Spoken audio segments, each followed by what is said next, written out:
La vicenda della barbara uccisione della giovane Lorena 40 distoglie per un attimo la cronaca dalla catastrofe coronavirus e fa esplodere nella sua drammaticità ancora una volta il problema della violenza di genere.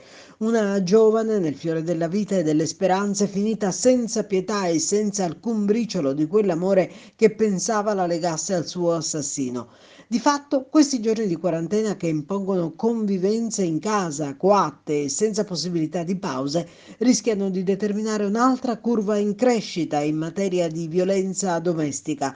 Nel ricordare ciò che raccomandano psicologi e sociologi e numeri telefonici a sostegno delle donne vittime di violenza, un uomo che già aggredisce verbalmente potrebbe essere pronto a proseguire l'escalation di maltrattamenti.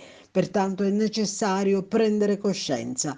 Non credere mai a pentimenti e promesse tendenti ad affermare che possa essere stato un caso. Ai primi segnali bisogna silenziosamente chiedere aiuto e abbandonare il campo, perché quell'atteggiamento fatto di urla, di spintoni, di mani alzate è un chiaro segnale di pericolo per la vita della donna. Gli abusi subiti non devono mai mettere in atto il meccanismo tendente a giustificare l'aggressore e conseguentemente il sentirsi in colpa. L'imperativo è uno solo: sparire prima possibile, sommessamente e rivolgersi subito a chi mette a disposizione strumenti di protezione. A tal riguardo, qualche anno addietro, il Sor Optimist realizzò la creazione di un'app.